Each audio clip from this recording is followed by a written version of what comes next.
নমস্কার, শিলিগুড়ি এক্সপ্রেসে আপনাদের সকলকে স্বাগত। আমি ঋতু। রাম মন্দিরের বিরোধিতা শুধু মুখ্যমন্ত্রী করেছেন। বাগডোগরা বিমানবন্দরে ক্ষোভ উগরে দিলেন শুভেন্দু অধিকারী। বাগডোগরা বিমানবন্দরে নামতেই সাংবাদিকদের মুখোমুখি হয়ে ফের তৃণমূল নেতৃত্বের বিরুদ্ধে তোপ দাগলেন রাজ্যের বিরোধী দলনেতা শুভেন্দু অধিকারী। তিনি বলেন, রাম মন্দিরের বিরোধিতা করেছিল শুধুমাত্র পশ্চিমবঙ্গের মুখ্যমন্ত্রী, দেশের অন্য কোনো মুখ্যমন্ত্রী এমনটা করেননি। শুভেন্দুর বক্তব্যে এদিন স্পষ্ট রাজনৈতিক বার্তা শোনা যায়। তিনি অভিযোগ করেন, মমতা বন্দ্যোপাধ্যায় সব সময় হিন্দু ভাবাবেগকে অপমান করেছেন। যেদিন রাম মন্দির উদ্বোধন হলো সেদিন সারা দেশ আনন্দে মাতলেও বাংলায় সরকার শোক পালন করেছিলেন, এমনটাই অভিযোগ করেছেন তিনি। অন্যদিকে কলকাতা হাইকোর্টের রায়ে মুকুল রায়ের বিধায়ক পদ খারিজ হওয়া নিয়েও মন্তব্য করেন শুভেন্দু।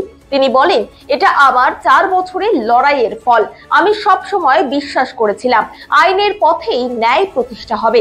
তিনি আরো দাবি করেন, রাজ্যে বিজেপির সংগঠন দিন দিন শক্তিশালী হচ্ছে এবং 2026-এর নির্বাচনে বাংলার মানুষ তৃণমূলকে জবাব দেবে। শুভেন্দুর এই মন্তব্যে ফের রাজনৈতিক মহলে জোর চাঞ্চল্য তৈরি হয়েছে। রাজনৈতিক বিশ্লেষকদের মতে শুভেন্দুর এই বক্তব্য একদিকে মুকুল রায় ইস্যুতে দলীয় সাফল্য তুলে ধরা, অন্যদিকে রাম মন্দির প্রসঙ্গে তৃণমূল সরকারের অবস্থানকে ঘিরে নতুন করে জনমত তৈরির প্রচেষ্টা। আমি অধ্যক্ষ বিমান ব্যানার্জির পদত্যাগ দাবি করছি। মমতা ব্যানার্জির তো লাজ লজ্জা নেই, ওর পদত্যাগ চাইবো না।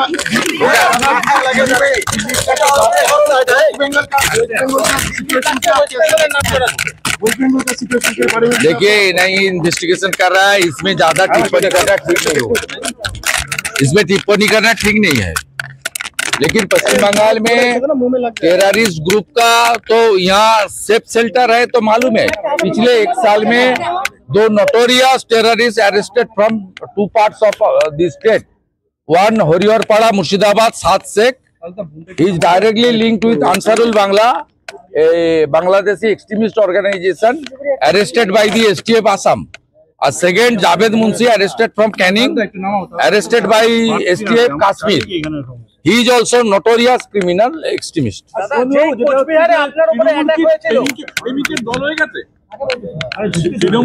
আমি এরকম অরাজনৈতিক প্রশ্নের শুনবো না, উত্তর না, আমি উত্তর দেবো না, উত্তরই দেবো। আমরা রাজনীতির লোক, মানুষের কথা বলি, এগুলো রাজনৈতিক প্রশ্ন নয়। আর যারা রাজনীতির লোক তারা এর মধ্যে ঢুকবেও না।